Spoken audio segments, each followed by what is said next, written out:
So we have learned that complex numbers are closed for the four arithmetic operations, and as a result, we can define functions. And as a first step, we studied complex trigonometric functions, sine z, cosine z, etc., etc., etc. And I gave you homework too, right? And today we are going to start with a simple case of polynomial of z.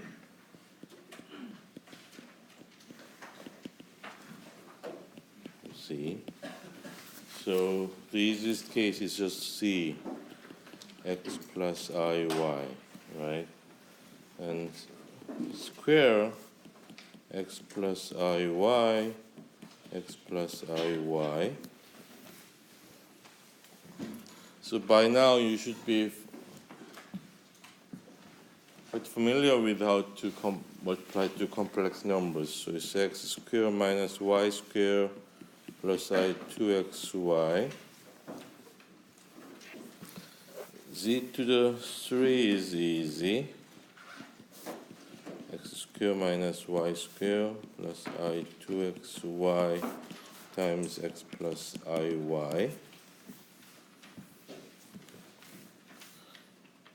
So that must be x cubed minus xy squared plus I 2x squared y plus I x squared y minus I y cubed.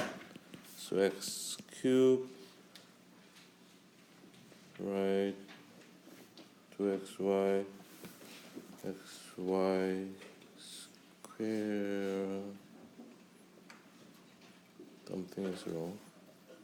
Ixy, 3xy. So it has to be 3, so where it comes? Oh, minus. Okay, it's not the whole story, so sorry. So 1, 2, 3, ix squared, and we have minus 2 xy squared. So we have x to the 3 minus 3xy squared plus I 3 x squared y minus I y cubed. So we can rearrange the real part and imaginary part as 3x squared y minus y cubed.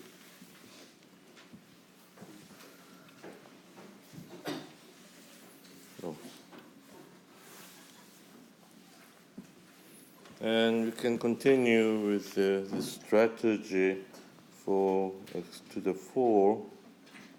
So we just keep multiplying x plus iy.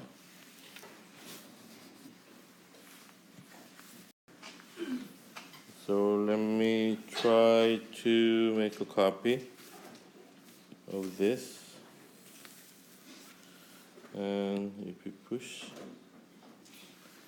go to edit. Edit clipart, then and page I can plus clipart this line, so I can move this to here. So I can move a little bit more. I finally figured out how to copy and paste. It took me a long time to get up to find out that, maybe because of I'm getting old. So we continue to multiply. So this is basically z3 times z. Well, but there is a better way, actually. Anybody heard about binomial expansion? So actually we can use binomial expansion. Fourth. So that's x to the 4 plus 4, 1, x3, iy, 4, 2, x to the 4, iy square, plus 4 to 3, iy fourth. 3, oh, no, 3x, and it has to be 3, plus 4 to the 4, iy to the fourth. So binomial expansion is nk is n factorial, k factorial, n minus k factorial. So you must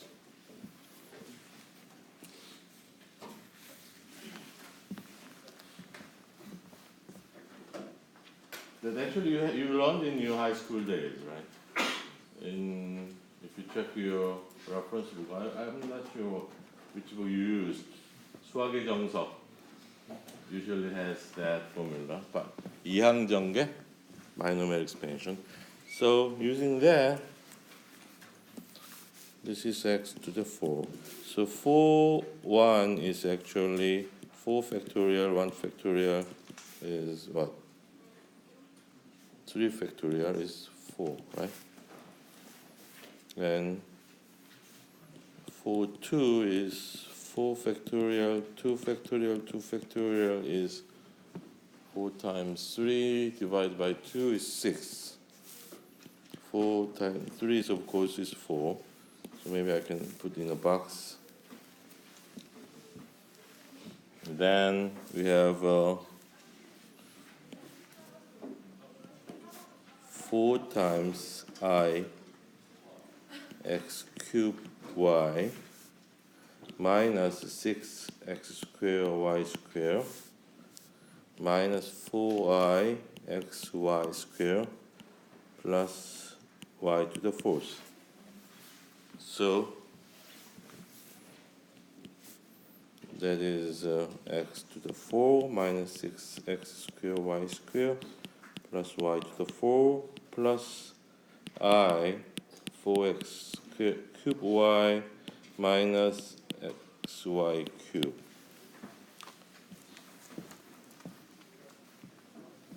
And we can continue, right? So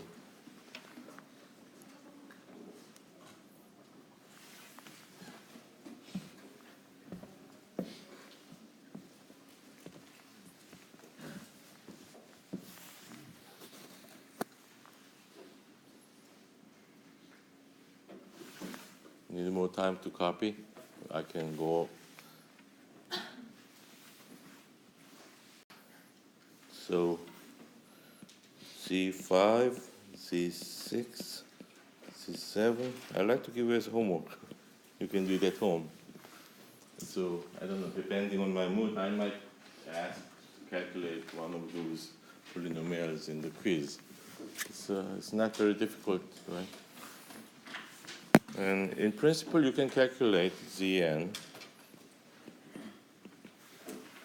Z to the n is in principle, that's x plus iy to the n. The first term would be very easy, right? X to the n. Second one is n to the 1, x n minus 1, iy plus n to the n, iy to the n.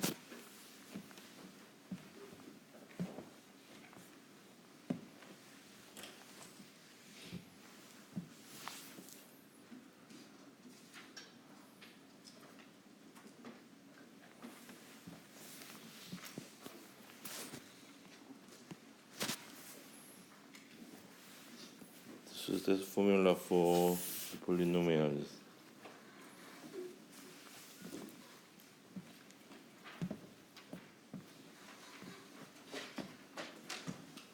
So far, we have obtained a single value.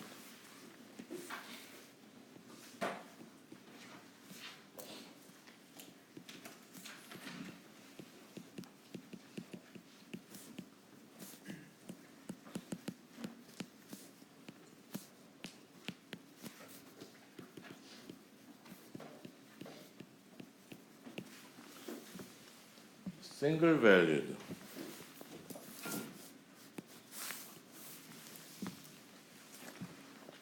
Single valued means there can be one or more input, but only one output. So that is, if we have fz, one output.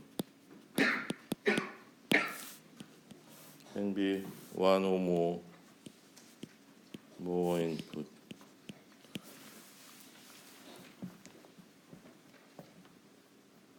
So typical case of a single valued function is the vending machine you can find outside of the classroom. That's a very good example of a single valued function. And I'll explain. So you have a vending machine. You put coin, right?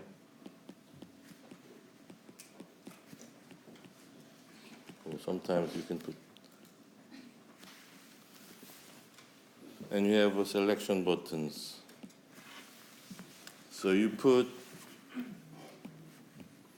depending on the items you want to purchase, maybe you can do 1,001 bill, or maybe 101 coin, or 500 coin. Sometimes you can put several. And you push the button, and what do you get? You get one coffee, right? So that's single valued. It will be, of course, nice if you put one coin and you get two coffees, right? If that is possible, it's a single valued. It's single valued. On the other hand, if you have a different machine, coin, paper bill, and if output is two coffees at the same time, that will be very nice, right? One coin, two coffee, we'll be very happy, isn't it? Aren't you? But it never happens in our life, right? So vending machine is basically, so it never happens.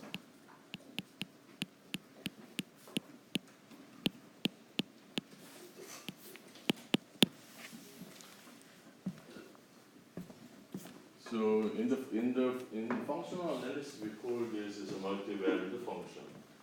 But in real life, most of the functions are single-valued, and the functions we have studied so far is also single-valued. But there are many cases. For example, if you like to consider this particular function 1 over square root of z,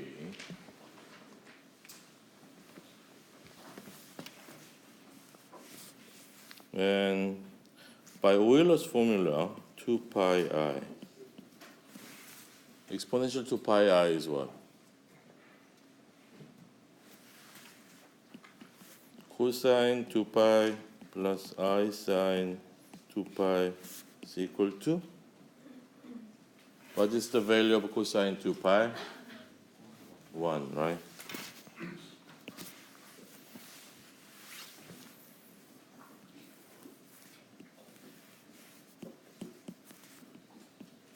So assuming that we have some point,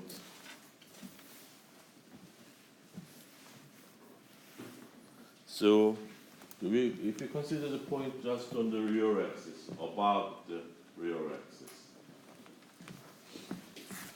So this is about time that I use the pointer. Do I have a pointer here? Yes, I have. So say this is x.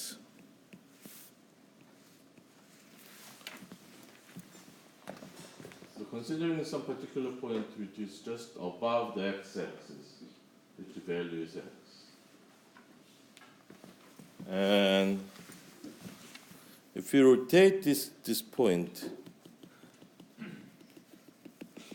and then also you can consider the same point just below the x-axis, right?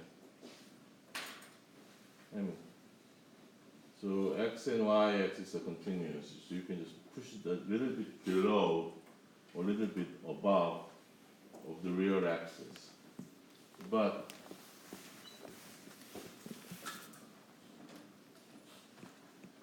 according to the representation of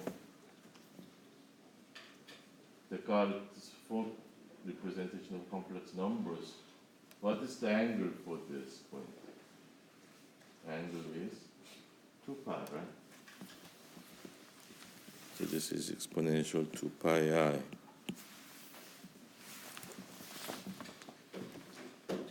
So in many applications, these 2 points are basically the same, right? Because 2 pi I is basically 1. So for many applications,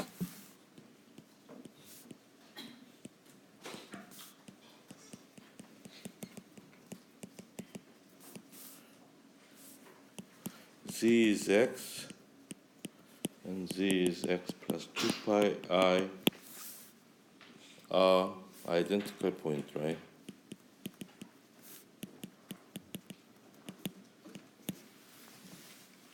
So because 2 pi I is 1, so whether x is just above the real axis or just below the real axis, it doesn't really matter. Because 2 pi I is always 1, right? But the problem is occurs when you try to make the square root of this. However,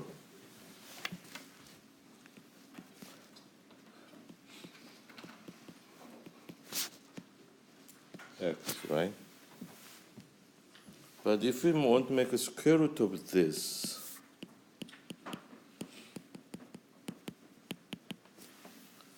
now the story becomes different. Because this is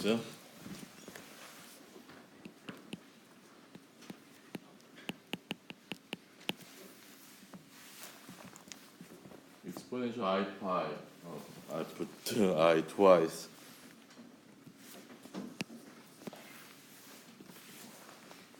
What happens? Exponential I pi. Cosine pi plus I sine pi, right? So sine pi, 0. Cosine pi, minus 1. So this is square root of x times minus 1. Uh-oh. Before we take a square root, these 2 points are identical, right? But if we take the fractional power of 1/2, then this point below the real axis becomes minus of square root of x. So in this particular case, we cannot treat these 2 points as the same point.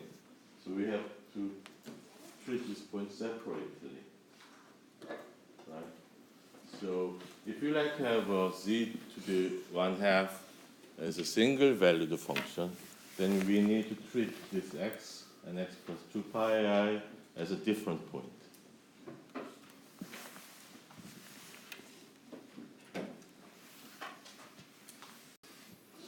So if we like to have, so everything has to be single valued, then have fz as a single valued function.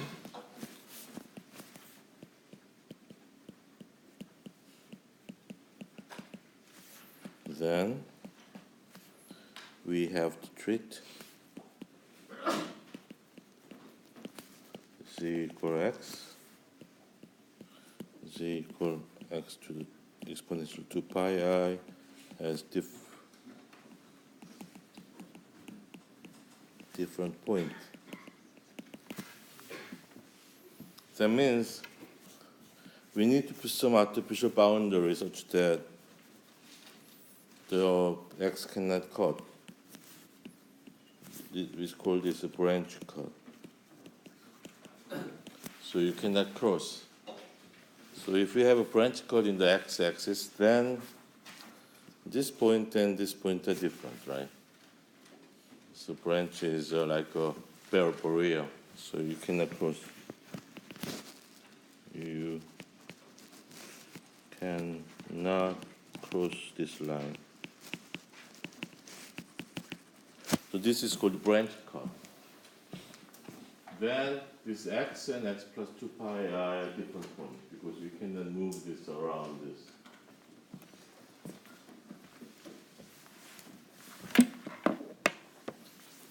So this is x to 2 pi I.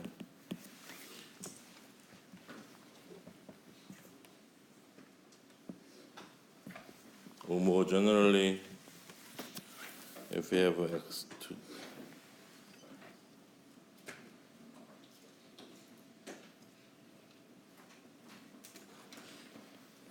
another function is logarithmic function. So log z, ln z. So sometimes you can put z as r to the I theta. But it's the same as r to the exponential I theta plus minus 2n pi. Same, right? But if we take a logarithm, ln z, then ln r plus I theta plus minus 2n pi. So logarithmic function is also multivariate. So we need to confine the theta as well.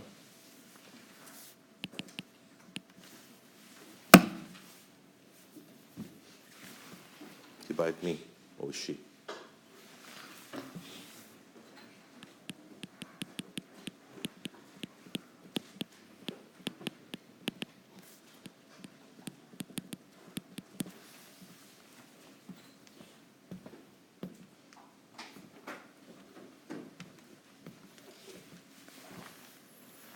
So what do we do? Again, we limit the theta to, so again,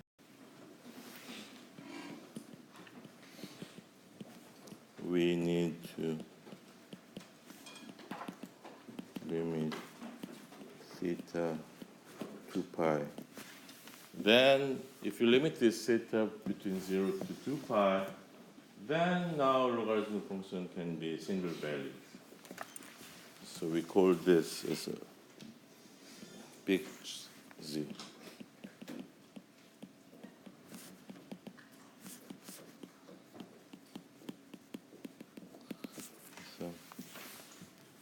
So principal value, we call this principal value of a logarithm, or single valued logarithmic function. So again, we have to cut the branch 2 pi and across. So this is branch.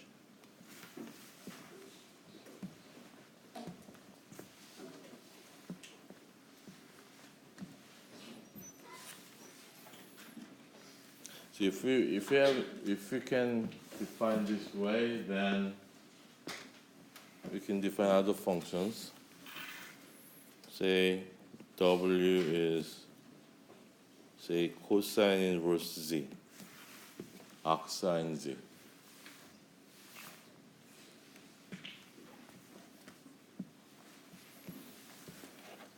Looks very complicated, right? So put the other way. Z is what? Cosine W.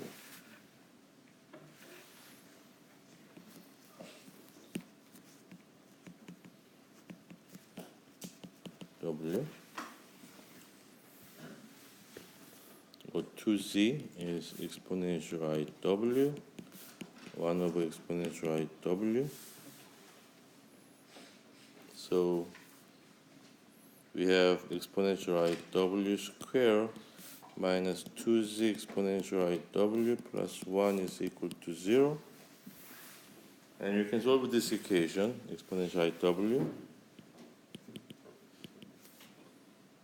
z plus z squared minus 1 half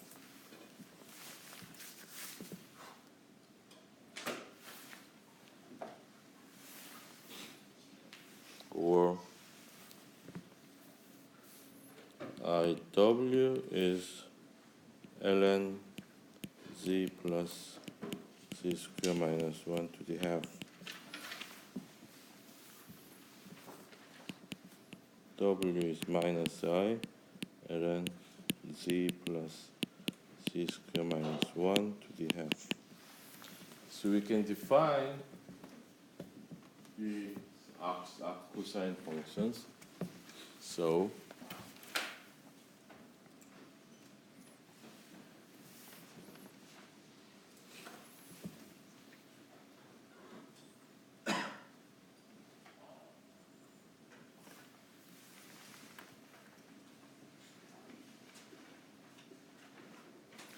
can I move on to the next page?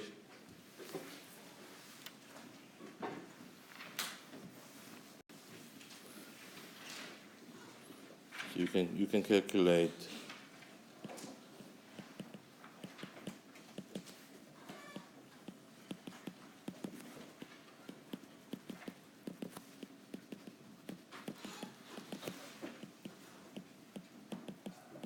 etc. etc. So I like to leave this also as a homework.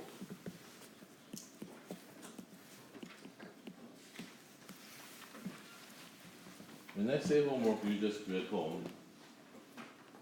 But it's up to you. You can do your homework or not. But it'll make a big difference in the quiz. If you have done the homework, then sometimes I ask you to do this. If you are supposed to do it in the first time in the classroom, then it'll take a much longer time. Also, you can make a lot of mistakes, especially. So one of the typical example of finding this another's root.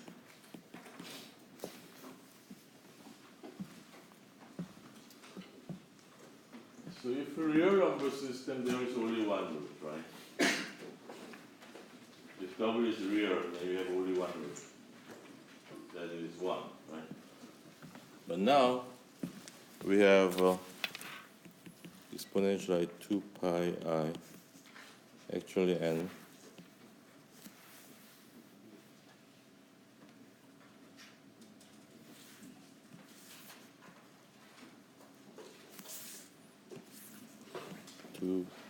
pi n or 2n pi. So W is actually exponential 3 over I 2 pi n. So n can be 0, 1, 2, 3, etc. Or minus 1. So n is equal to 0. W0 is exponential 3 over I 2 pi 0, 1. Very easy, right? N equal to 1, W1 is exponential 3 I 2 pi. That is cosine 2 pi over 3 I sine 2 pi over 3. So 2 pi over 3 is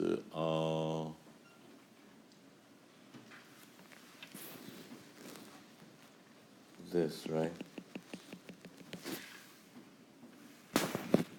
That's 2 pi over 3. So 옳사탄코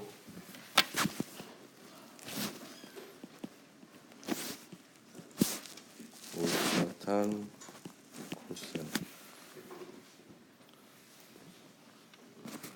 So anybody remembers this value? Cosine 120 degree minus square root of 3 over 2, right? Correct or not? No? And calculate this. Cosine 120 minus square root of 3 divided by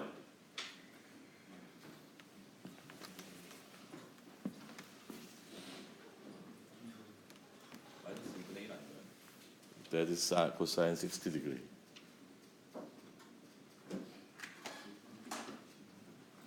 Or maybe, yeah, right, minus 1/2. You're right. Minus 1/2 plus I, 2, right? Another solution, n equal 2. So let's try to copy this. So edit.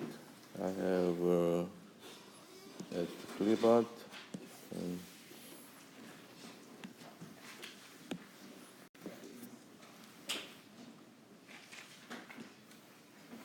clipart this. So I can move this a little bit to here. Oops.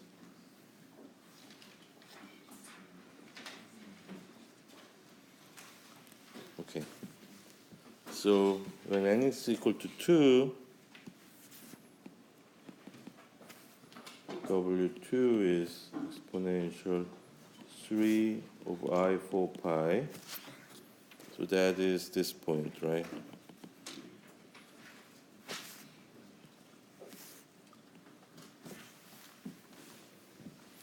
So that is cosine 4 pi over 3 I sine 4 pi over 3.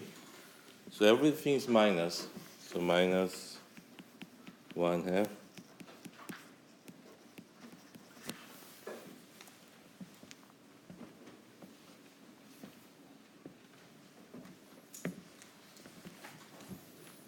So maybe I can give you like a calculator. 4 is 1. 6 is 1 as homework. Oh, minus, yes. Sorry. Or maybe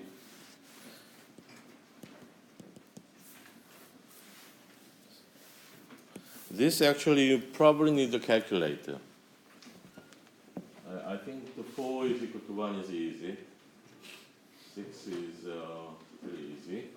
5 is not the value that you learned in high school, so you may need to calculate it to get some numbers. So far we learned the basic complex functions. So the steps up to here is not very difficult, right? So we showed that complex numbers can be added, subtracted, multiplied, and divided together, and then the result is again complex numbers. So they are closed for basic arithmetic operations. And as a result, you can define functions. And we started with the simple trigonometric functions and then more complex functions. So if you repeat this process, you can define any functions. So if you define, you learned about functions, what do you do? Next step. In middle school, if you go back to your middle school days, in your elementary school, you just learned about numbers. Studied until up to the rational numbers. And middle school, you started to learn functions, trigonometric functions, polynomial functions, right? And of the high school, you added your list of your functions for the logarithmic, exponential, something, right? So after you learned all those functions, what did you do? Differentiate. So now we need to study the complex differentiation.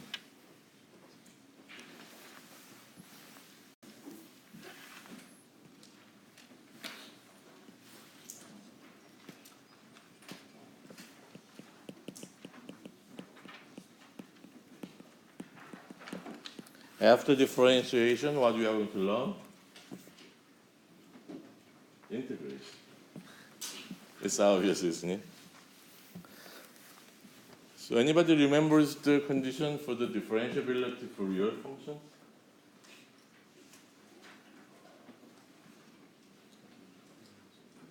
First one. You're right.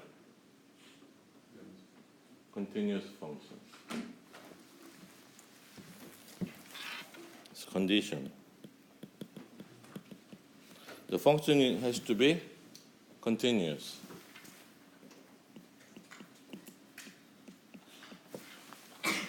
There is another condition. Remember?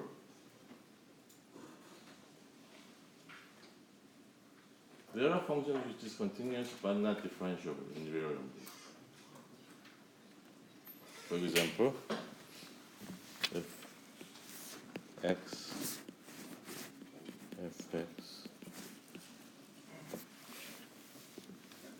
obviously this function is continuous, but it's not differentiable because the limit is different. So it has to have a single limit.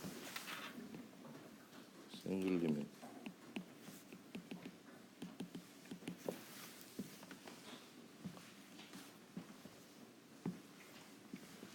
So we are going to define some.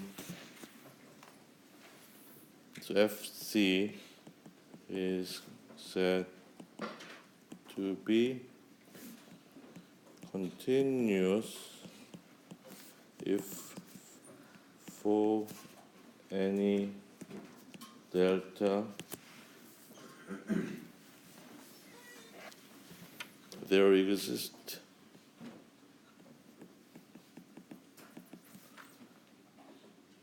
an epsilon such that for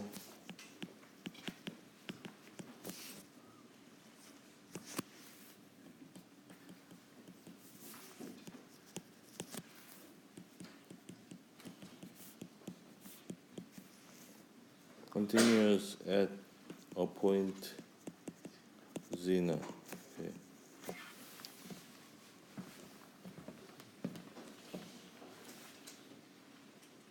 So Fz is said to be continuous at a point zeta if for any delta greater than 0 there exists an epsilon greater than 0 such that for the absolute value of z minus zeta is less than delta, fc minus f0 is less than epsilon. Then we define the function is continuous.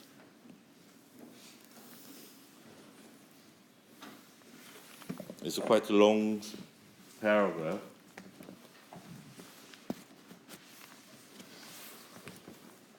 But in English it's type 1 sentence.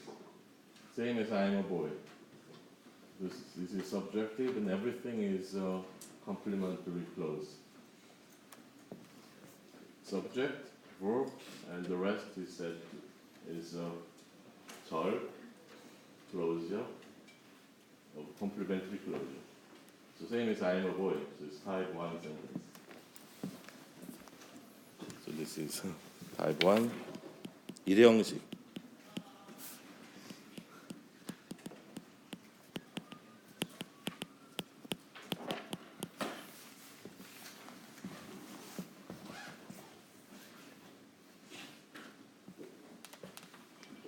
Derivative is defined in the following way.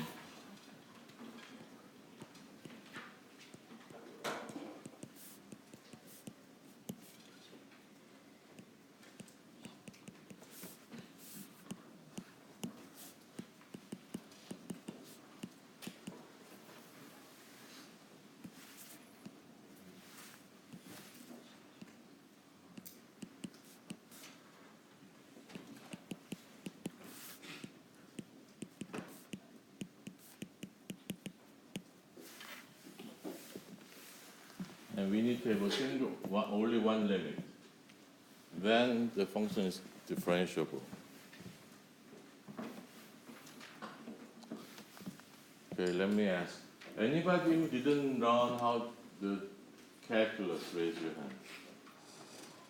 Didn't take calculus. 미적분학 안 배운 사람. So everybody knows how to differentiate, right? Okay, good, great.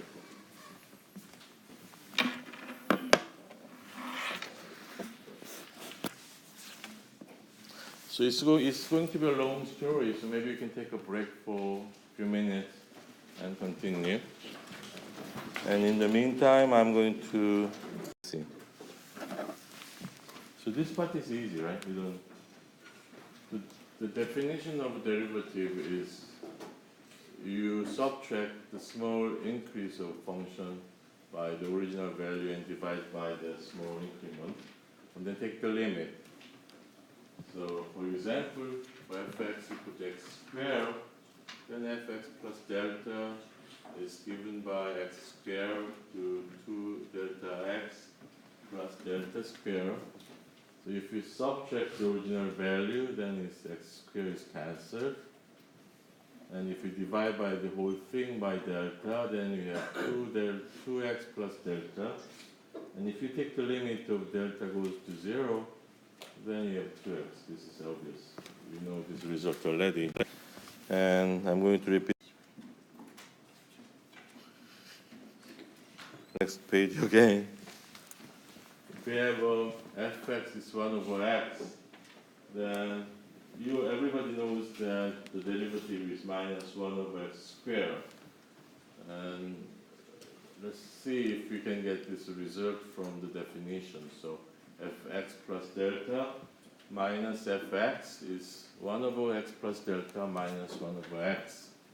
So if you combine this together, then the denominator is minus x plus delta in the parentheses, divide by x times x plus delta.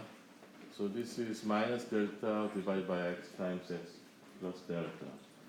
So if you divide by delta, then we have minus over x plus delta. And when you take the limit, delta goes to 0, then this becomes 0, and 1 over x squared. So that's the formula that you probably memorized in high school. The tricky part is sign. So I'm just following the Newton's original derivation of the derivative of sine x. So fx plus delta minus fx is x plus delta minus sine x. So if you use the trigonometric addition theorem for sine x plus delta, it becomes sine x cosine delta plus sine delta cosine x minus sine x. To next page. So I made a card for them copy and paste here. So if you put with the sine x together as a common factor, then first one of the term is cosine delta minus 1, and this part is sine delta cosine x. So we need to calculate what is the actual value of sine delta and cosine delta. So easiest way is to draw a circle with a unit radius. When angle is delta, then the length of this circumference is delta. So we modify this into this triangle with the right angle. Then this is 1 delta. Then this long length is 1 plus delta square. So sine delta would be delta divided by 1 plus delta square. Cosine delta would be 1 minus 1 minus 1 over delta square. So this part is easy. If you divide by sine delta by delta, that is 1 over 1 plus delta square is equal to 1. And actually this is named too, right? You learned in high school. It's L'Hopital's rule. So it has so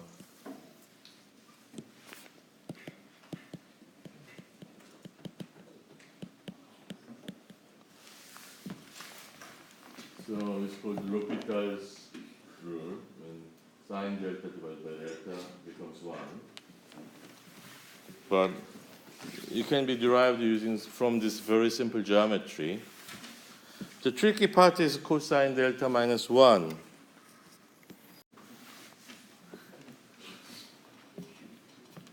So we have been missing everything after the break. Oh, this is another disaster. Sorry. So anybody can check this square root of 1.1. 1. Right? So 1.08, right? How about square root of 1.01? So according to my formula, this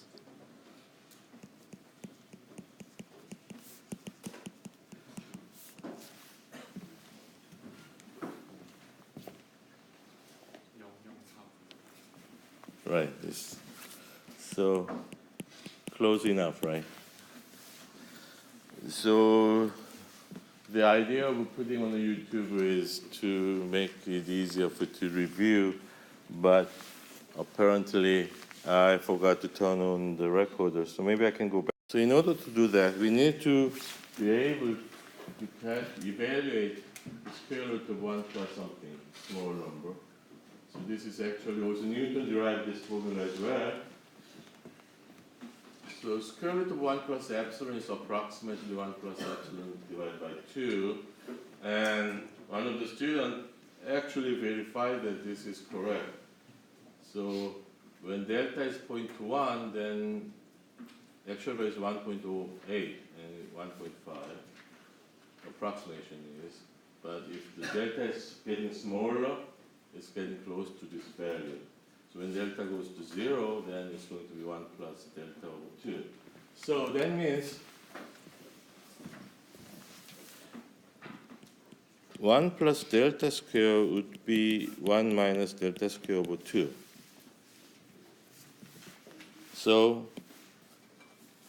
cosine delta minus 1 is minus plus delta square over 2, square root of 1 plus delta square.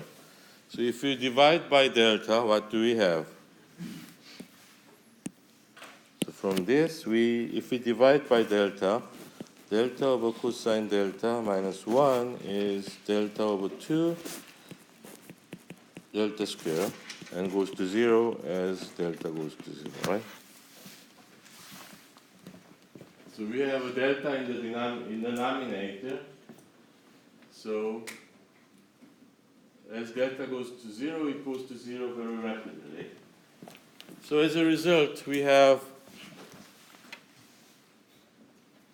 are you still copying this?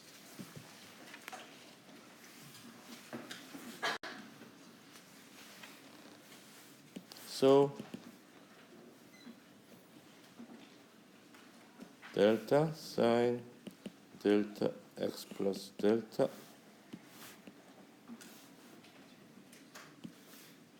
x plus delta minus sine x goes to cosine x. Now you don't need to remember, you don't need to memorize, right? You just find. So derivative of sine x is cosine x. And you don't need to memorize. This can be just derived. Logarithmic function is also easy. What is the derivative of log x? 1 over x, right? You also memorized it. ln x. Oh, sorry. And another example.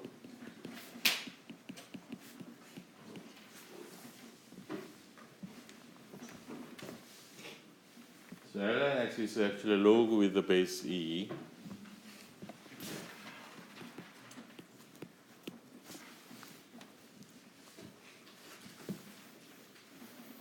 Fx plus delta minus fx is log e x plus delta minus log E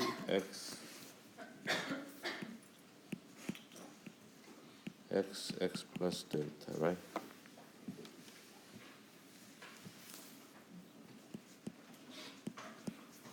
One plus delta over x.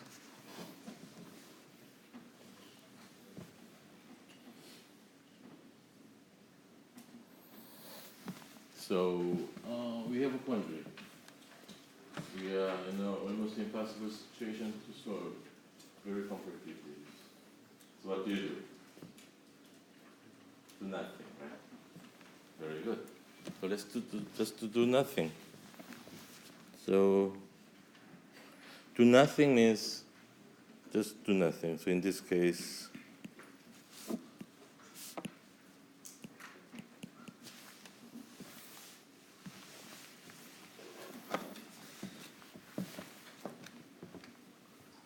so actually in this case we have take the power of 1. So we take the power of x over delta, and again delta over x. So it's actually taking power of 1. So it's not, we haven't done anything, right? Same formula. But we can move this out. Delta over x. And see what happens to this number.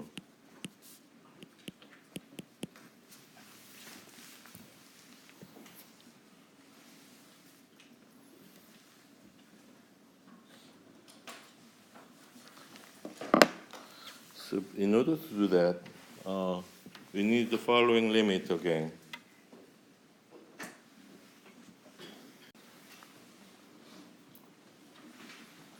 I can make a copy of this.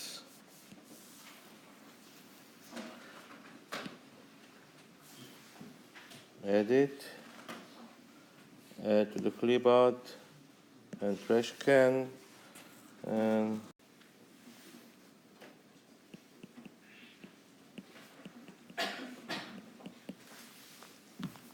epsilon is small. What is 1 over epsilon? So again, let's try again numerical value when epsilon is 0.21. Anybody has a calculator? 1 plus 0.1 to the 10?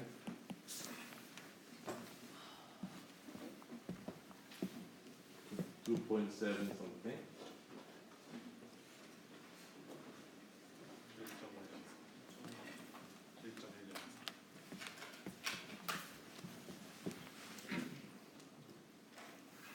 To the 10. 2.093, right? What about 0.21?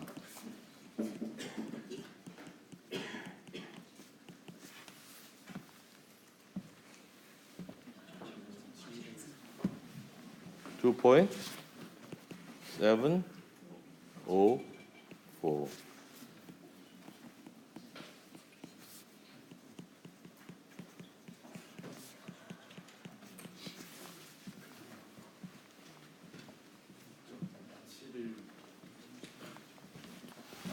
Two point 7 9, right? So it's the same. If you have an annual interest rate is 10%, and then you save your money for 10 years, then you will get roughly 2.593 times of the original investment. If the annual interest rate is 1%, and if you save your money for 100 years, then you will get 2.704. Or you have a 0.1% annual interest, and you saved your money for 1,000 years, then 2.719. Maybe just one more number.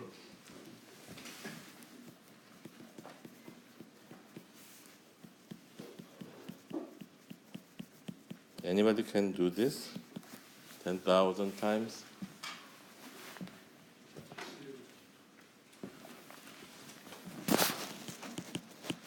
Come. So if you have a 0.01% of interest, and then you save your money for 10,000 years, then you will get roughly 2.18 times. So this is actually epsilon goes to 0, 1 plus epsilon over 1 over epsilon become E. It's Napier's number, which is 2.718 something, right? So this formula, so we can go back to using this knowledge, come back and clip out this formula. I can move this out here to somewhere here. So FC minus Fx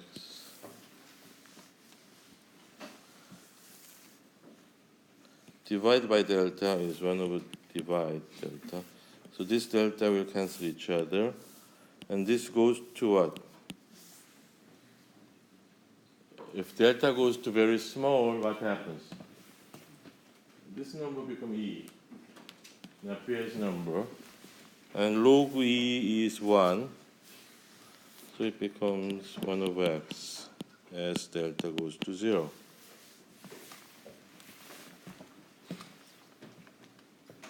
So most likely you memorize this result as well in high school, right? But now you don't need to do that. You can always derive the derivative. So now you have practiced enough. Now we are ready to actually going to find the condition for the complex differentiation. So before I move on, any questions about the real function differentiation?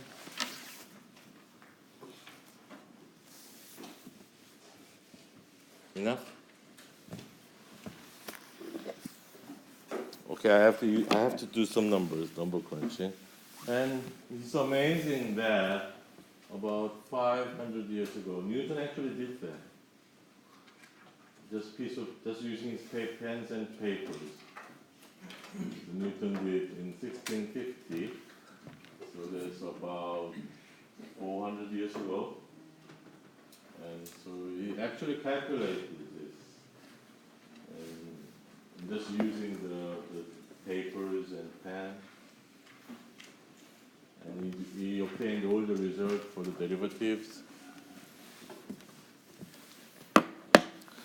So now we are ready for the condition for the complex derivative. So let's define f.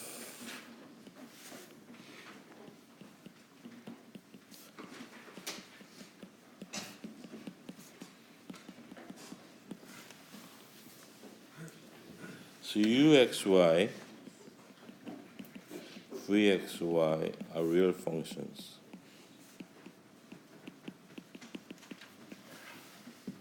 So for example, I feel a little bit warm, so maybe I can a little bit of this.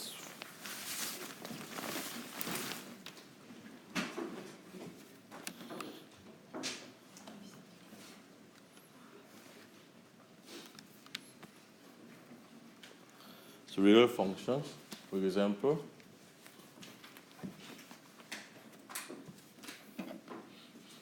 fz, z square, x square minus y square plus I 2xy, right? So in this case, this is a real u, this is free. And fz is cosine z,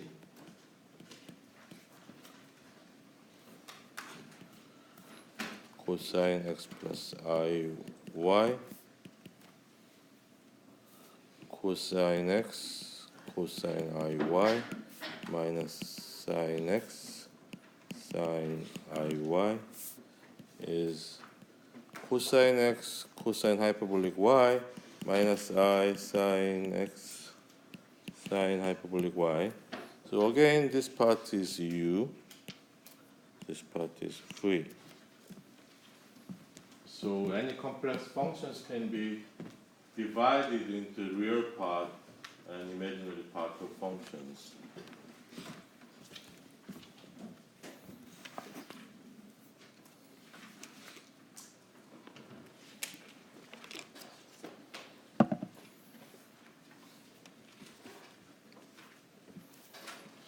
So, can I move on to the next page?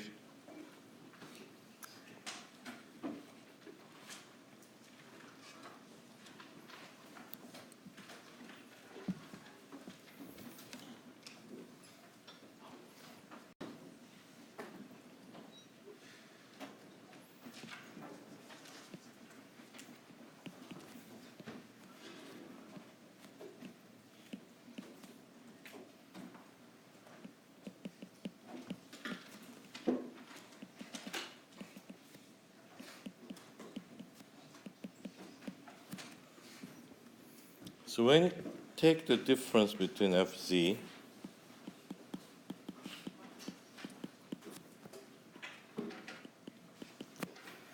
then it becomes u x plus delta x, y plus delta y, plus I free x plus delta x, y plus delta y.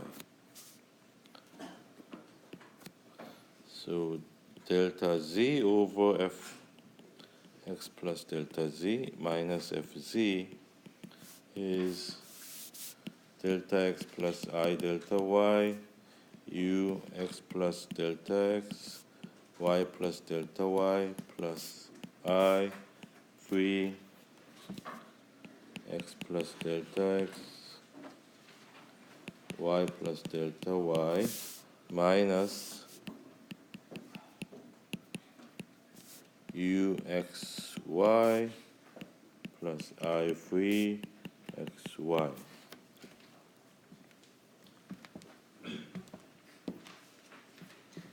And delta x and delta y are two independent variables. So we can take a limit in the two possible way. And step 1, path 1, set delta x equal to 0. Then we can take a delta y goes to 0.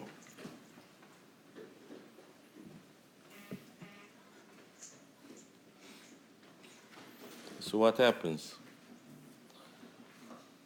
Delta z, then fx plus delta z minus fz is I delta y u x y plus delta y minus u x y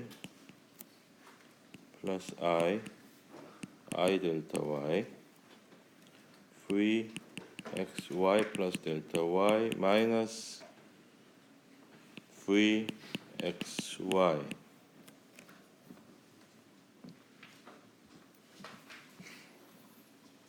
Again, we might need to copy and paste.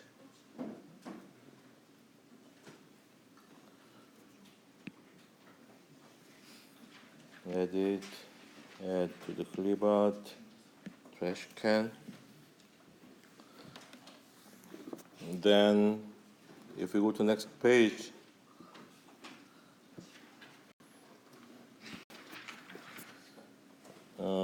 add this clipboard. All right.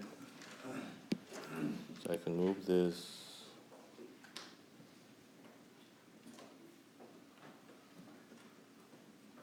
Uh-oh. Maybe a little bit large. Oh, sorry.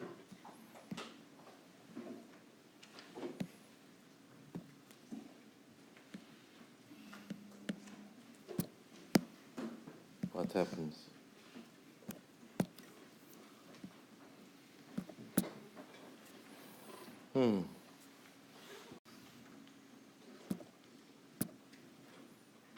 Edit. edit,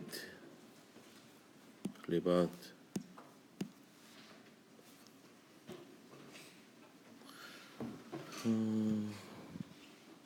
Paste.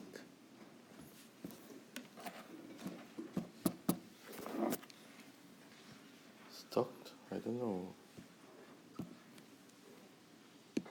Arrange. Inspector.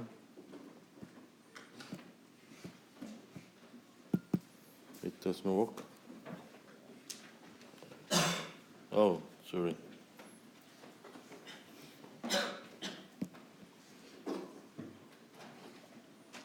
Okay, so delta z, I delta y, I delta y. So it becomes, this I cancels this.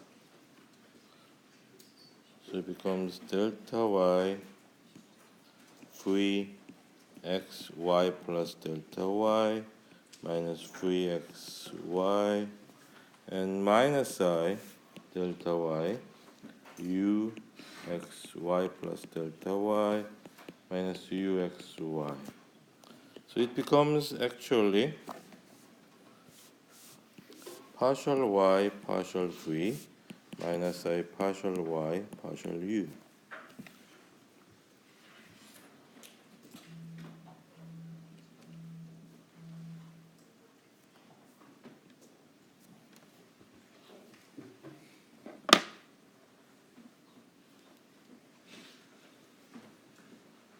Just a moment, I need to.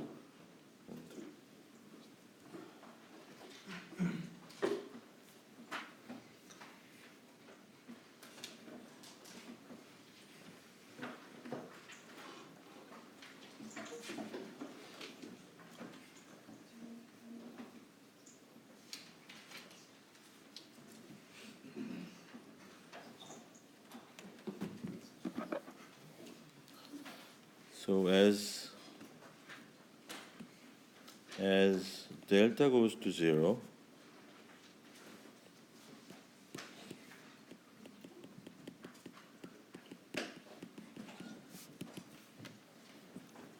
but another path is path 2. Instead of setting delta x, first we set delta y first, then delta x goes to 0.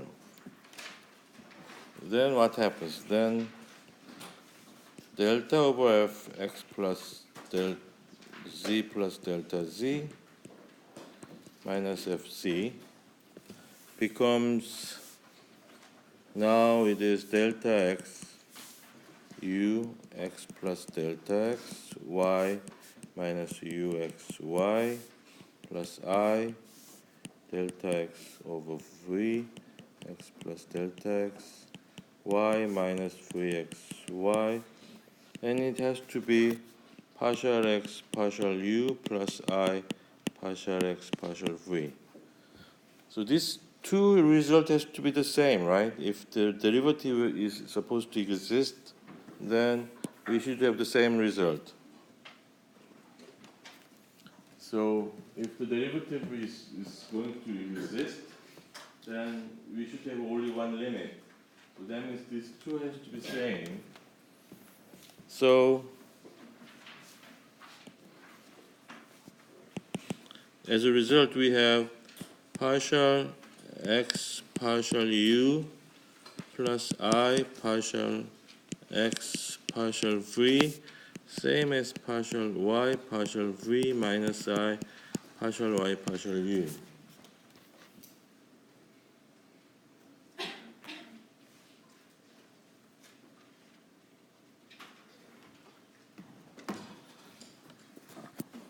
So maybe we can move on to the next page, but this is our result from this.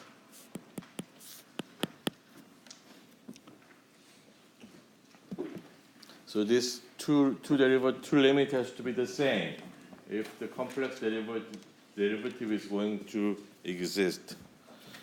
So let's investigate this formula a little bit more in the next page. First, add to the playboard and trash, and go to the next page.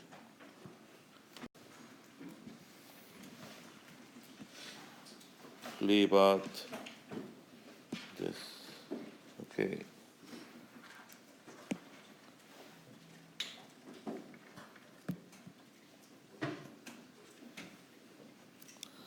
Sorry.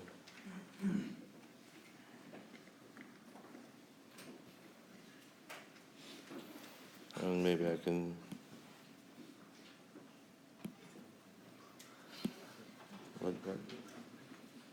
what is happening?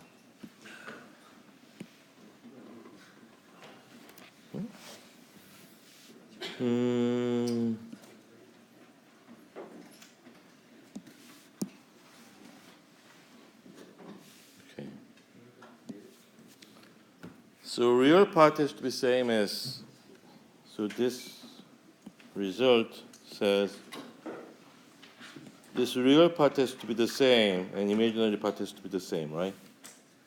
So we have partial x, partial u, partial y, partial v, partial x, partial v, minus partial y, partial u. So this is a condition that the complex function fz is differentiable. This condition actually it's a sufficient and necessary condition. Sufficient and necessary condition for the complex function fc is to be differentiable.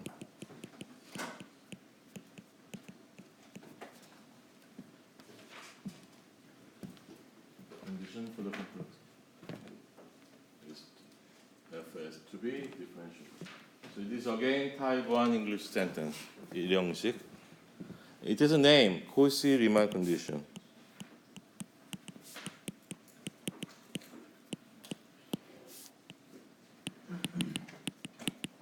And Cauchy-Riemann condition you need to memorize because I'm going to ask a lot of this in the next quiz, also in the final. And did I announce that if you participate in the engineering math competition, you will get some bonus point? Yeah, I did, right? And also that usually this Cauchy-Riemann condition is frequently asked question in the engineering competition too.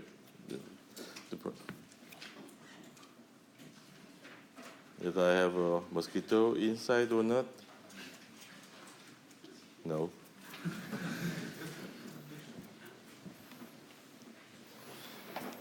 So we derived condition for complex function fz is differentiable. So maybe we can take a break for a few minutes and then check a few examples. Anybody remembers the tangent z that I derived last time? The formula for tangent z. Then if you want to check whether this function is differentiable, then you have to do this. So that extremely complicated formula, right? So that would be one big challenge for you.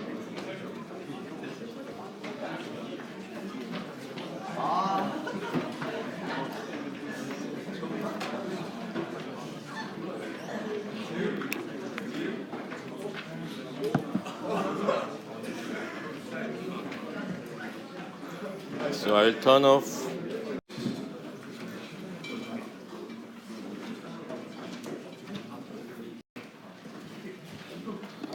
So the condition for the fz z to be differentiable is Cauchy-Riemann condition. So if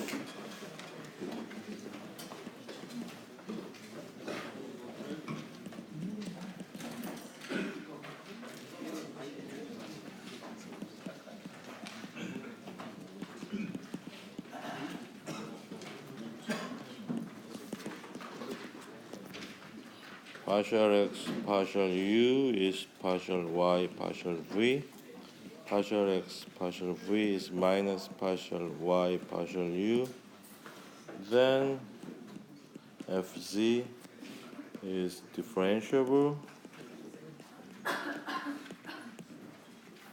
and dz dfc is simply partial x partial u plus I, one of the limit, partial y partial x, sorry, x free.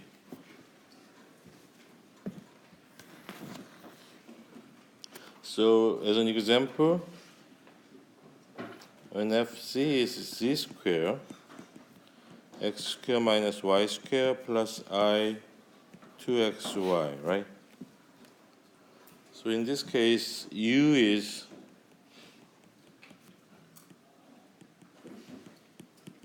x square minus y square, v xy is 2xy. So let's see if this function satisfies the Cauchy-Riemann condition. So partial x partial u 2x, right? Partial y partial v 2x. So partial x partial u is partial y partial v. On the other hand, partial y partial u is minus 2y, partial x partial v is 2y. So again, partial y partial u is minus partial x partial v, right? So this check that Cauchy, I'm going to say just CR, this Cauchy-Riemann condition is satisfied. And dz/df, partial x partial u plus I partial x partial v is 2x plus I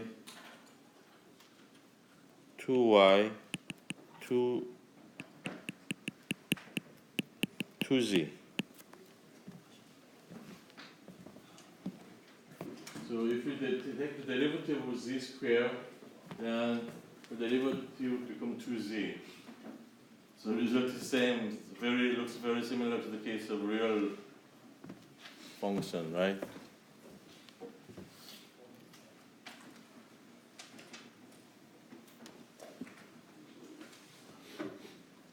How about trigonometric functions? So we can do.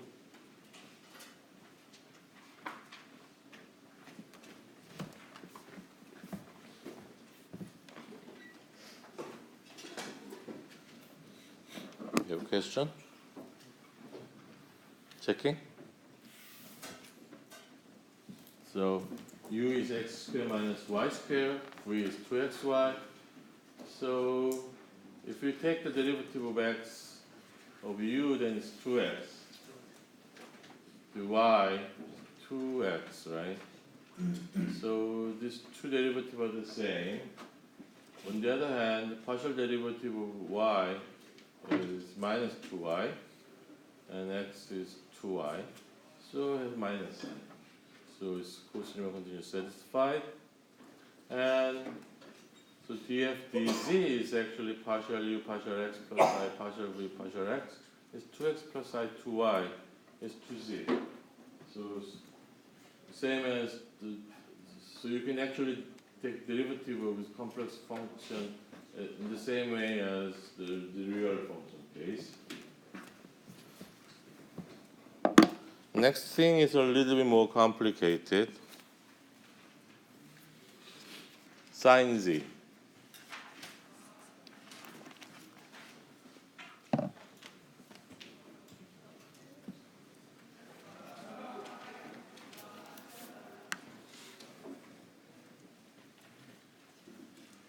Can I move on?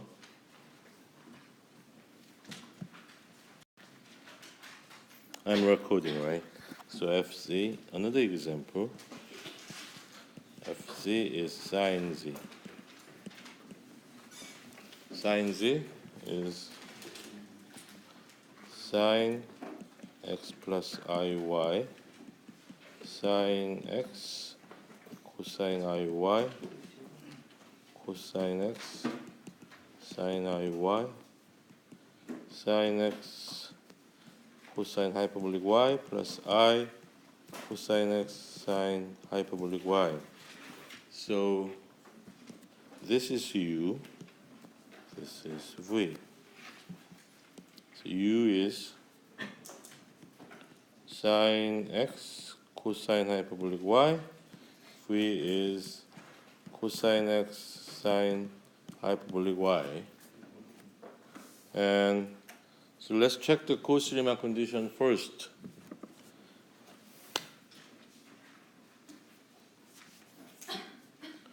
Partial x partial u is cosine x cosine hyperbolic y, partial y partial v is cosine x cosine hyperbolic y. So the first condition is satisfied. Partial x partial u is partial y partial v. The second part, partial y partial u, is derivative of cosine hyperbolic y is sine hyperbolic y, right? So cosine x sine hyperbolic y minus partial x partial v is minus sine x, sorry, it has to be sine, right?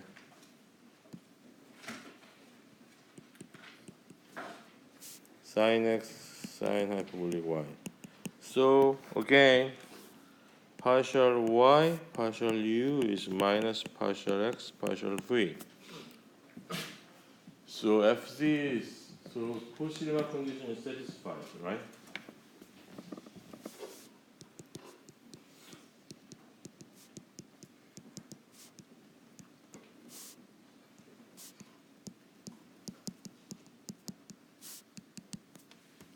It's satisfied.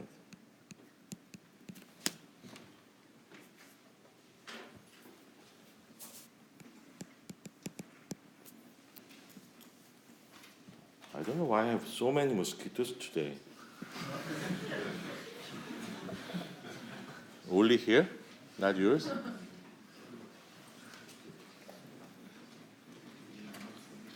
Satisfied. So differentiable. So dz dfz partial x partial u plus I partial x partial v is cosine x cosine hyperbolic y plus I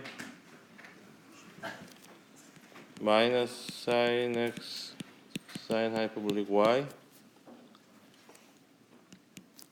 is actually cosine x plus iy cosine z, right?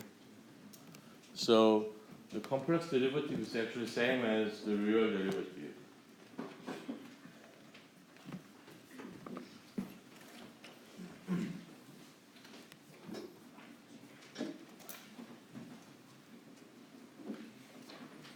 Secant c, secant x.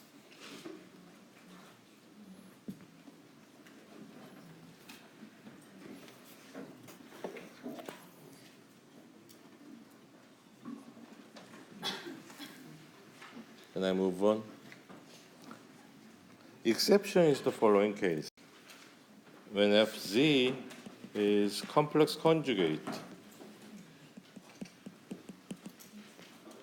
so this is u, This is free. So partial x, partial u is 1, right? Partial y, partial free is -1. So partial x, partial u is not the same as this.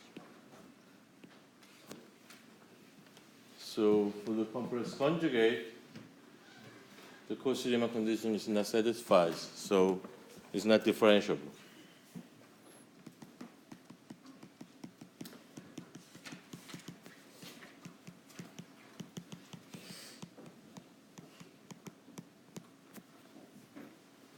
Anybody remembers that when fx is secant x,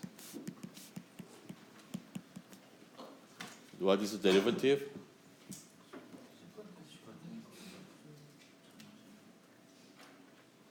Secant x, tangent x, right? We can check.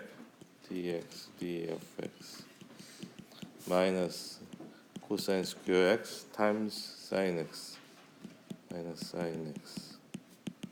So tangent x, secant x, right? So real challenge would be the fz cosine z secant z.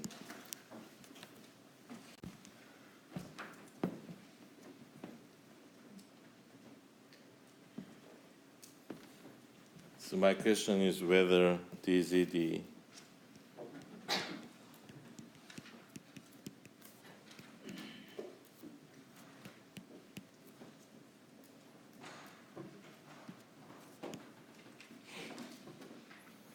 according to our rule that the result should be the same, right?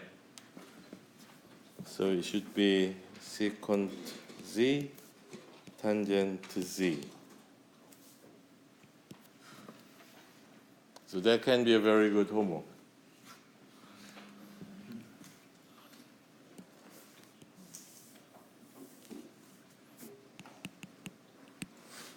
And one of the good candidates for the quiz problem as well.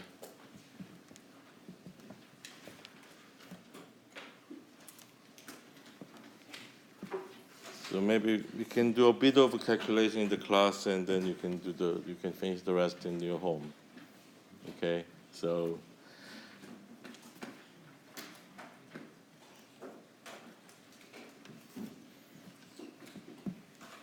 this is actually one of my favorites.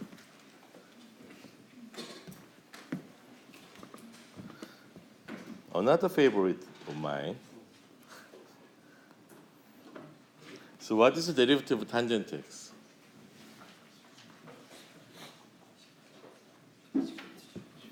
One plus.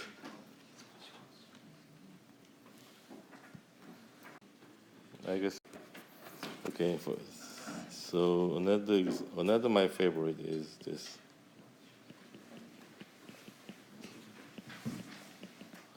So you don't need to memorize, just cosine x.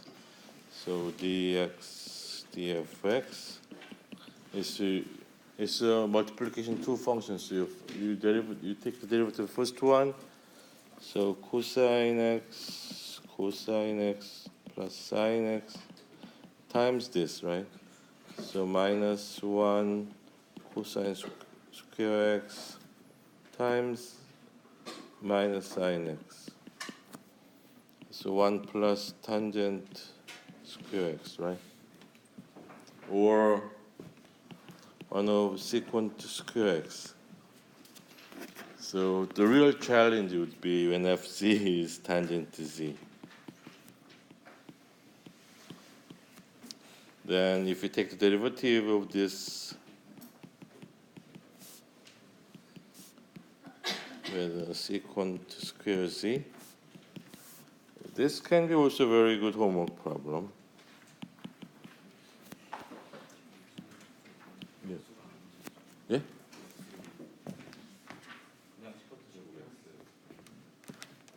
Oh, yes.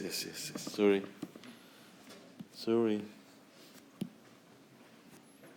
Secant square x So it's a secant square z. So that will be a real big challenge too. So usually this takes more than 1 hour. Anybody remember the previous note? Tangent is very complicated expression. So let's just try to do something today with the secant text, what we like. So again, 5-star homework. And this problem is actually a good practice for you to cultivate your skill of differentiation, if you haven't done that before. So can I move on, or need time to copy? Okay, before I go on, maybe I can save it, just to click save. Was I turning off this record? I guess I did, right? When I saved it, it automatically turned off the recording. That's my assumption. Are you sure? Right? So we will see, because I cannot go back for the 1 hour's class again. So let's do this. So when Fz is the secant z, that means it's 1 over cosine z cosine x cosine hyperbolic y minus I sine x sine hyperbolic y, right?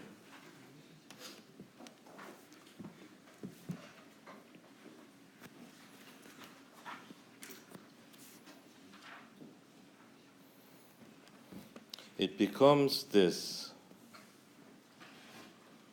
cosine x cosine hyperbolic y plus I sine x sine hyperbolic y cosine square x cosine hyperbolic square y plus sine square x sine hyperbolic square y. Oh.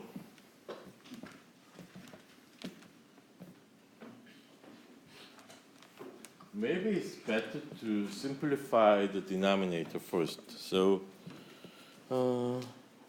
cosine square x, we can use cosine hyperbolic square y minus sine hyperbolic square y is equal to 1. Then cosine hyperbolic square y can be 1 plus sine hyperbolic square y plus sine square x sine hyperbolic square y, right?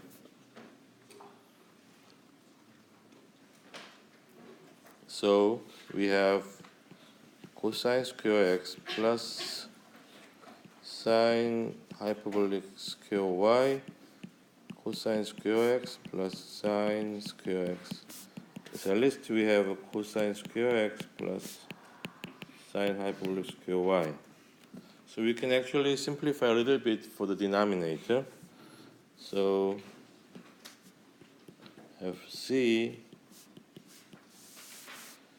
cosine x cosine y hyperbolic y I sine x sine hyperbolic y cosine square x plus sine hyperbolic square y is actually cosine square x plus sine hyperbolic square y cosine x cosine hyperbolic y plus I sine x sine hyperbolic square y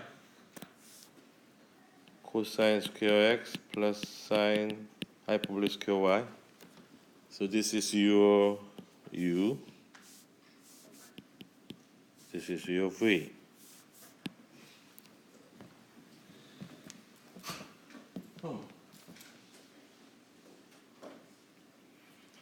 So let's write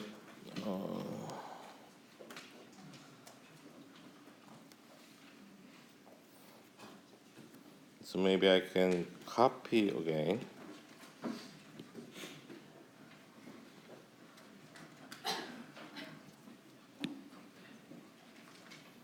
Edit,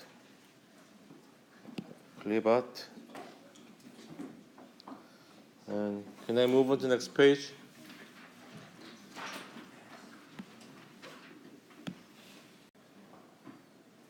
Cosine x, sine, sine x, right? So if we use this, cosine x, cosine x, sine x.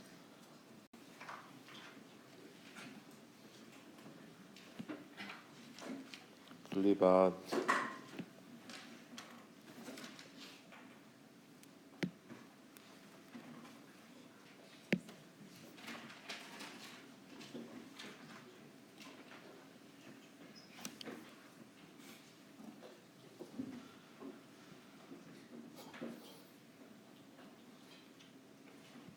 Why it is okay. Slow. Okay. Maybe a bit long.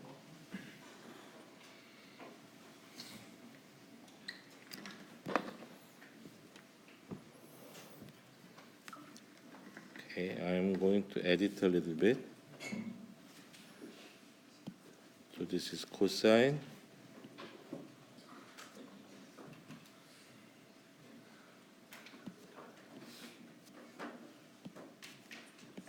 Cosine square x. So this is U of U. This is U of V, right?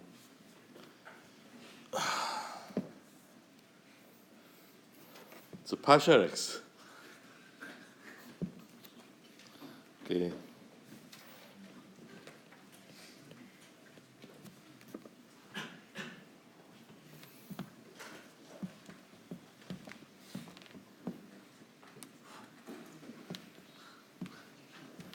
Just be patient. Just be patient. Deep breath. Take a deep breath. And then start. So I'm going to start with the denominator. So that's easy. Minus sine x cosine hyperbolic y. Cosine square x plus sine hyperbolic square y. Plus. Now the hard part. Cosine x, cosine hyperbolic y. We have minus 1. This is square, right?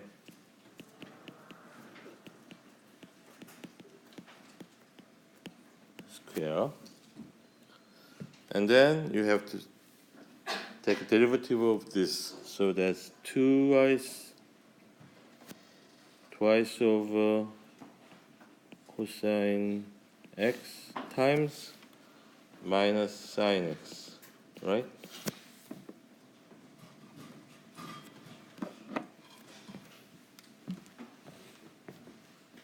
So this part, you square it with a minus 1, and then you take the derivative of this.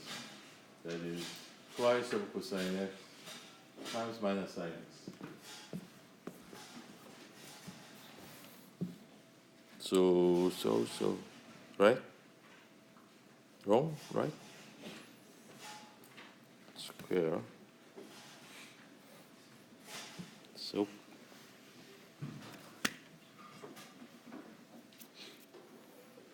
minus of cosine square x sine hyperbolic square y sine x cosine hyperbolic square y plus cosine square x plus sine hyperbolic square y square and minus 2 twice over cosine square x sine x cosine hyperbolic y. We can combine them together. cosine square x plus sine hyperbolic square y square, and we have cosine square x minus sine x cosine hyperbolic y plus sine hyperbolic square y plus twice over cosine x sine x cosine hyperbolic y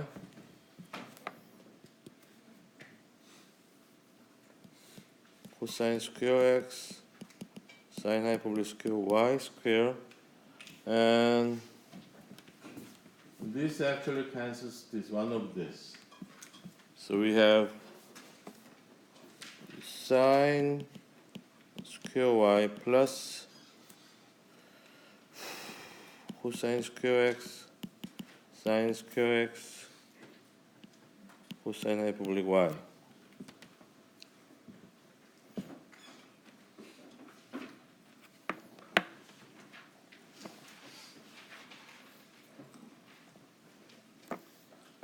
And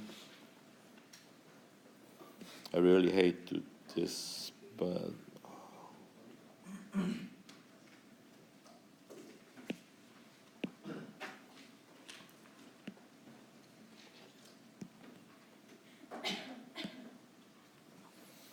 next page.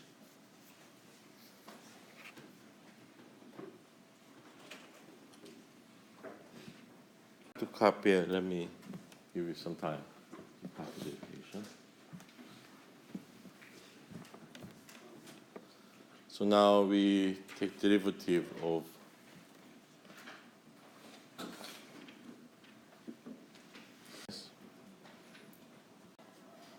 so this sine y sine x. So we the sine hyperbolic y plus cosine square x sine x cosine hyperbolic y sine x cosine x cosine hyperbolic y.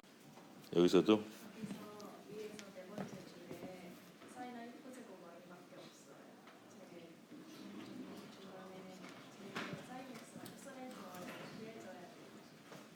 let me see. So up to this part is okay, right?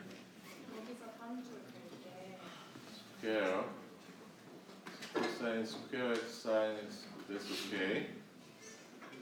And all right, it's minus.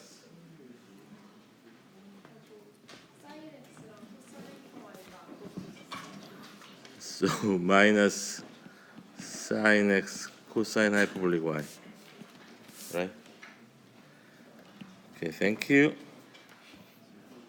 So that means minus sine x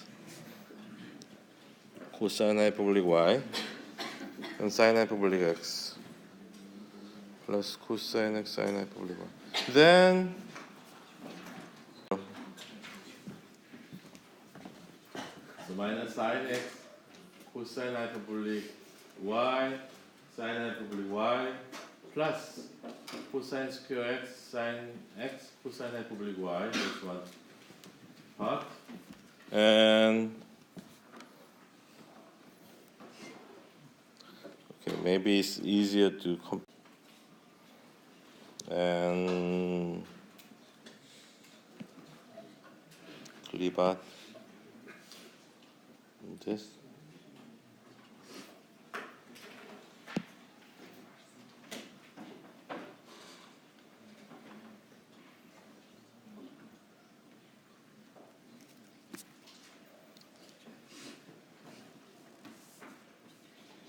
Oh, sorry.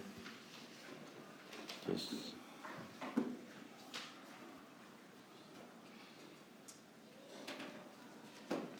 Okay, so let's compare. Cosine square x sine x cosine hyperbolic y. Cosine square x sine x cosine hyperbolic y minus sine x sine hyperbolic square y cosine hyperbolic y. Okay, so great. So we don't need this. I can delete that.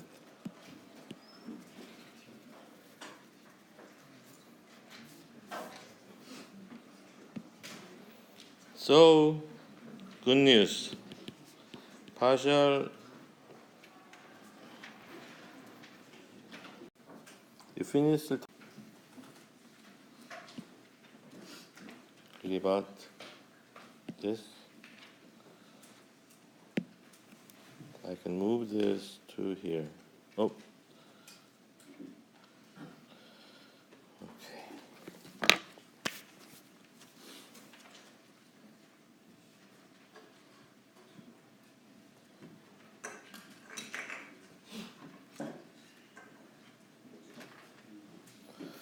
Why it is not working well this time?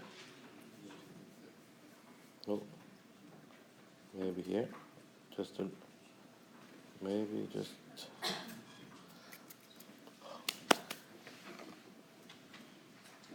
Maybe they have something. Okay. Now v. Partial y. Oh. Partial y partial v.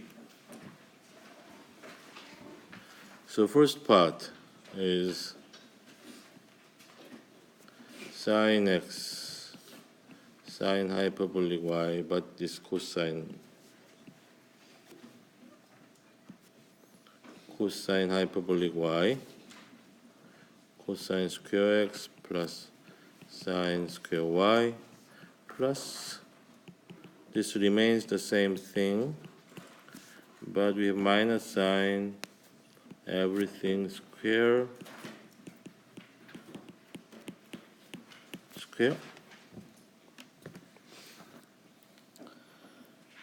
and then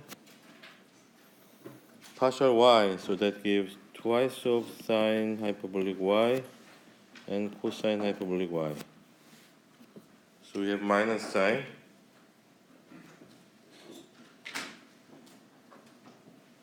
let me see this.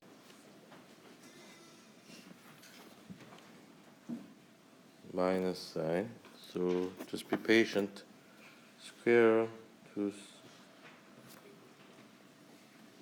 and we have sine x, okay, twice of this. So cosine square x plus sine square y, sine x cosine hyperbolic y minus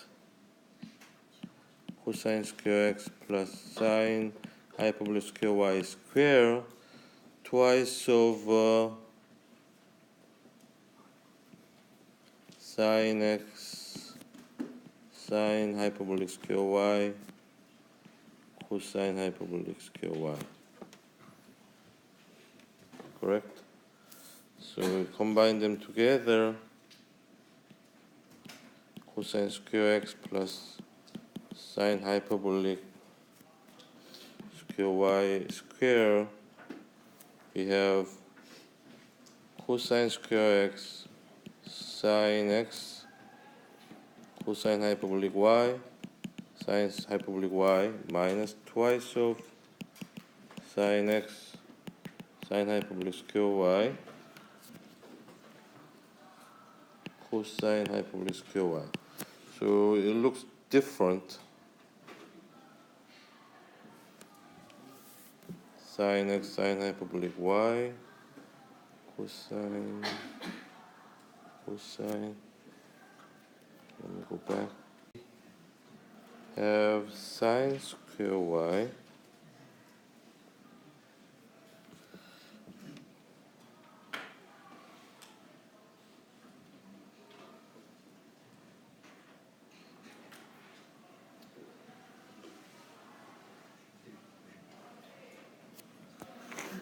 did I do something wrong?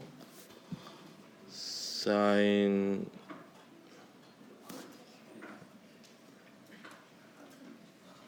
sorry, this is y, so cosine hyperbolic y sine x plus sine x sine hyperbolic y and cosine square x square minus, and then you take derivative of this twice of this. So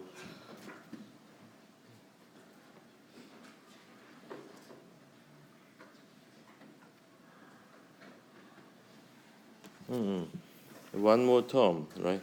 Plus this. So cosine square x sine x, cosine, and then again cosine square x plus square y square this sine x cosine hyperbolic y sine square y. So sine x cosine hyperbolic y, right? So instead we can simplify things. Yeah. 여기요?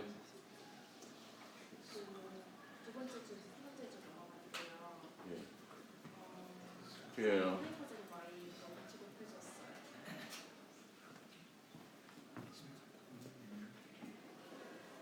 Here, right? 여기.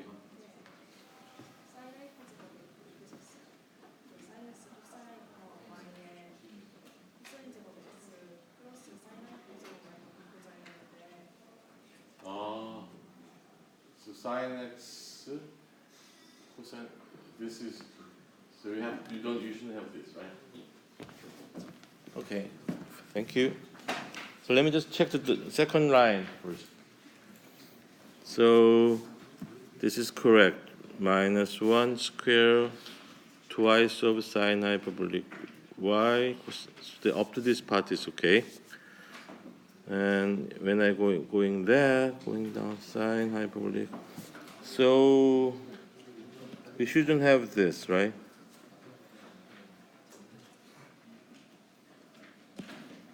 We shouldn't have this.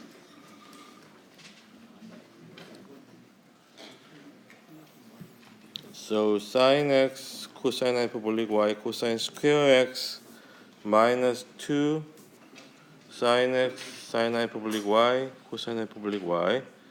And then second part comes from this. Multiply this with this. So sine x cosine hyperbolic y sine square y. So this and this will actually cancel each other. It's one of them. So it becomes, do I have enough space? Let's try to squeeze here.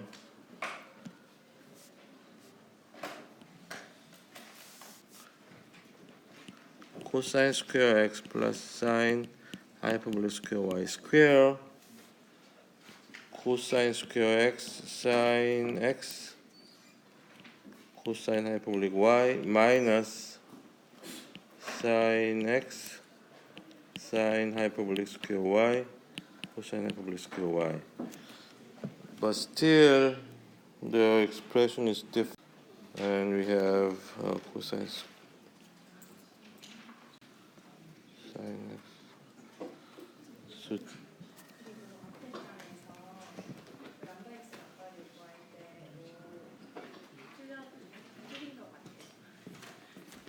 앞에 장에서도요? It's the same, right? So I will make a copy this time.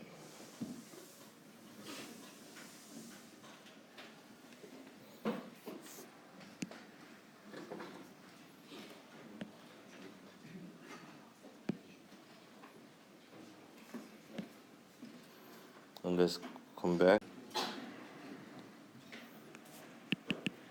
Partial x partial u is same as partial y partial v. So that's one part of a Cauchy-Riemann condition. And you can see I have done this many times, but still I made a mistake. So you need to practice at your home. So the other two, so okay, let's continue. I already used up the copy of this again. Sorry. So I need to make a copy of this again. Edit as clipart, delete.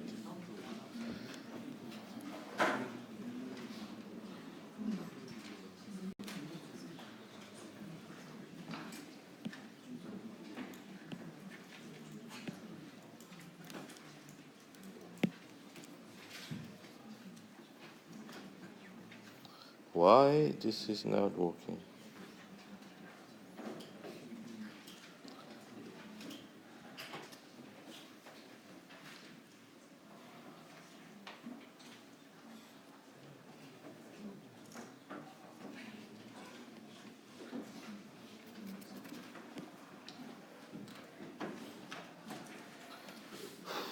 Frustrating.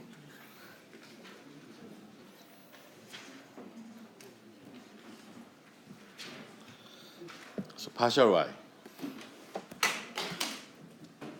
Okay, I'm going to use a small letter. So partial y, partial u.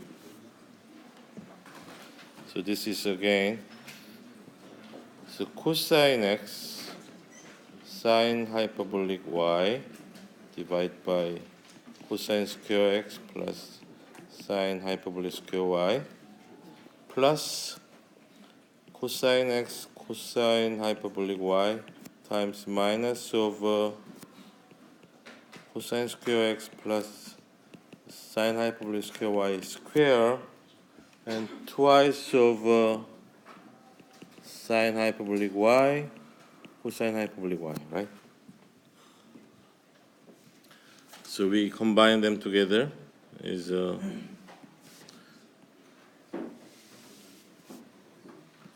cosine square x plus sine hyperbolic square y square. So cosine cube x sine hyperbolic y plus cosine x sine cube hyperbolic y minus twice over cosine x sine hyperbolic y cosine hyperbolic square y. And not much room for the simplification, right? Cosine x. And partial x partial v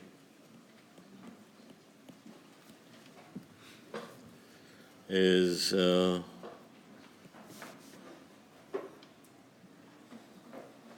this. So cosine square x sine hyperbolic square y cosine x sine hyperbolic square y minus plus minus square cosine square x plus sine hyperbolic square y square, and we have this sine x sine hyperbolic y and twice of cosine x and minus sine x, minus minus plus.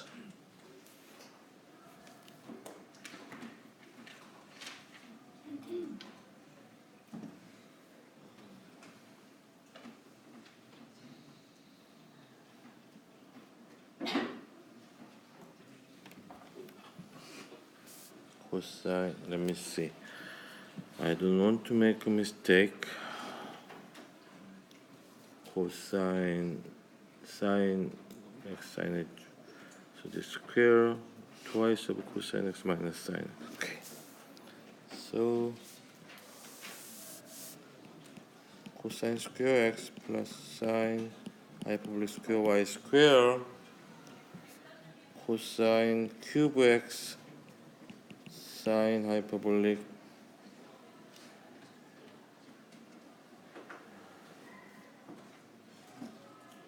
y plus cosine x sine hypercube y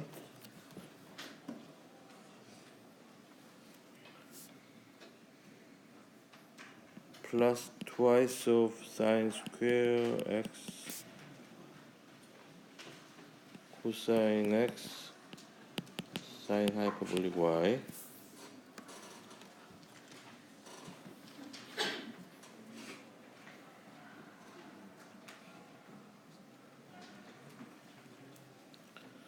so let me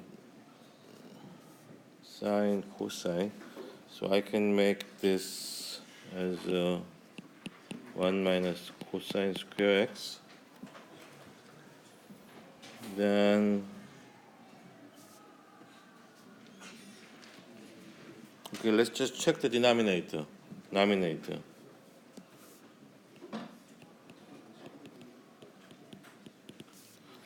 Twice of 1 minus cosine square x cosine x sine hyperbolic y plus cosine 3x sine hyperbolic y plus cosine x square, was it cube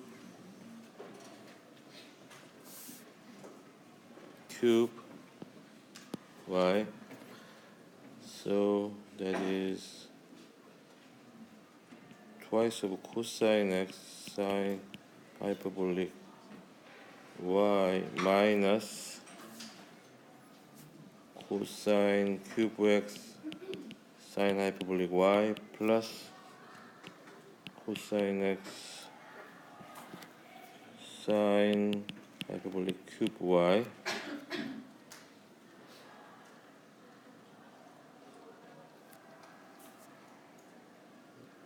twice, so that is cosine x sine hyperbolic y 2 minus sine hyperbolic square y minus cosine cube x sine hyperbolic y. So this is minus of this. Let me see. I made a mistake too. So this is minus of this, and we have cosine x sine hyperbolic cube y, and we have plus. So this is minus.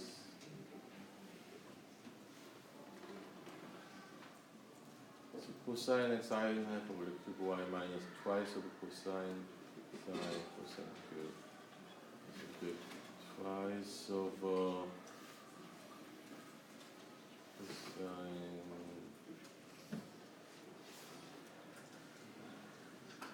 sine. This is 1 cosine x sine cube.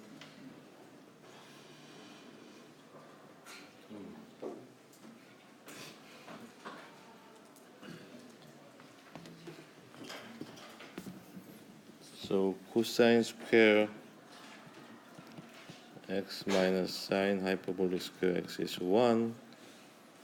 So cosine x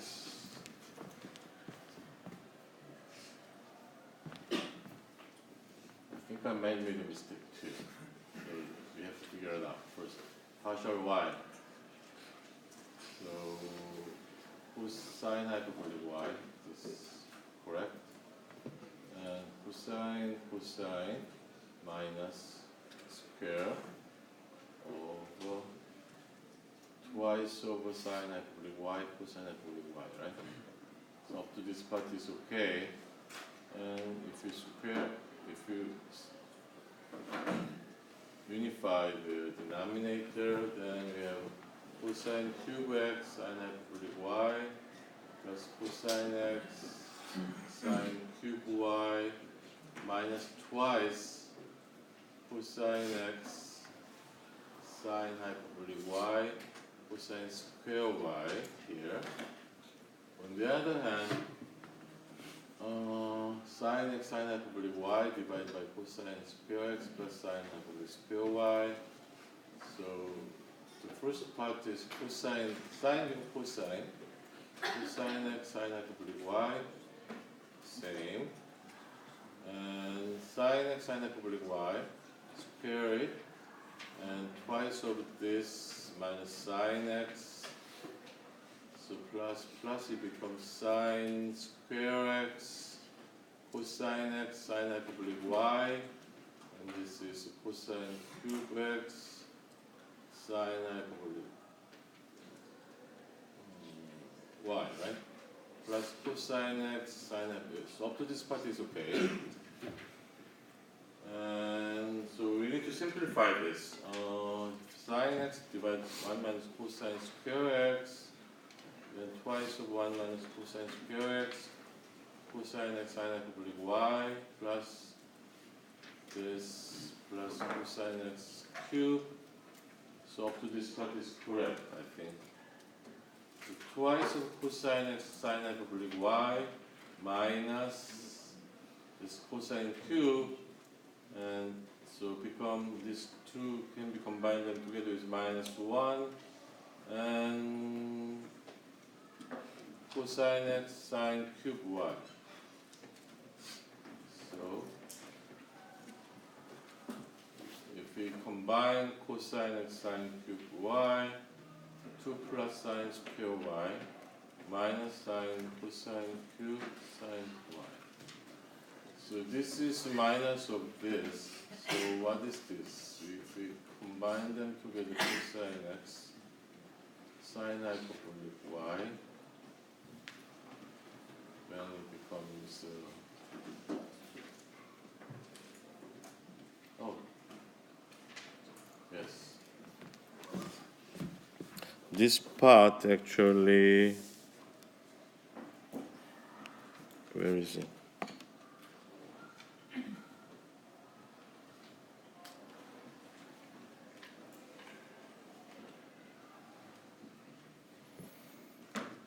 So this part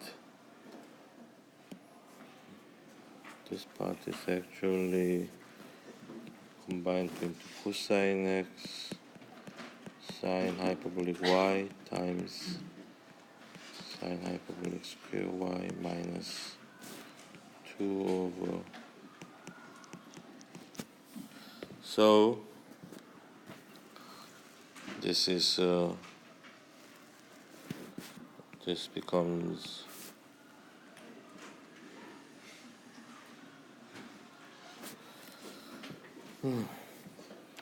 cosine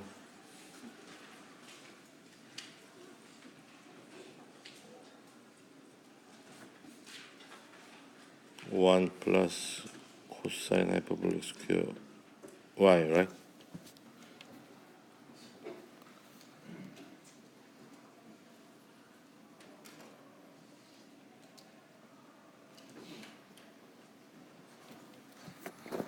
And cosine x sine hyperbolic y minus twice over sine cosine hyperbolic y. So sine hyperbolic y minus cosine hyperbolic y is actually cosine hyperbolic square y minus sine hyperbolic square y. Is 1. So this is minus. So, oh, I see.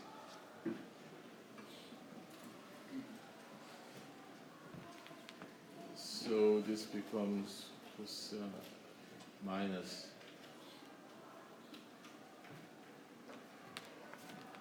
So minus, right? And we have 2. Or this becomes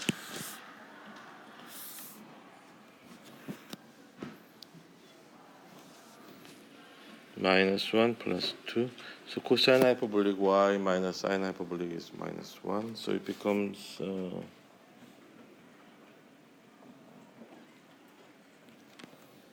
So it has to be minus of this. So let me see, cosine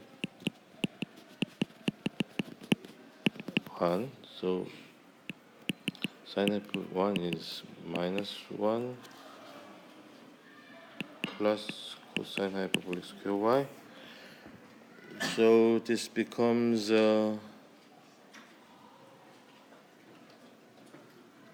1 plus, so this becomes 1 plus cosine hyperbolic square y, and this is actually minus, right? Oh, so it's minus minus. Correct. So this becomes 1 plus cosine hyperbolic square y, and this term becomes actually -1 minus cosine hyperbolic square y. So actually this is negative of that. Okay. So partial x partial v is minus partial y partial u. All right. Maybe you should. So secant x is satisfies Cauchy-Riemann condition finally. And the second step is you have to show that the secant x times tangent x, right? So maybe we can continue next week. So you have seen that this proving the Cauchy-Riemann condition for trigonometric function is very complicated. And I hope you do some homework at home to do that.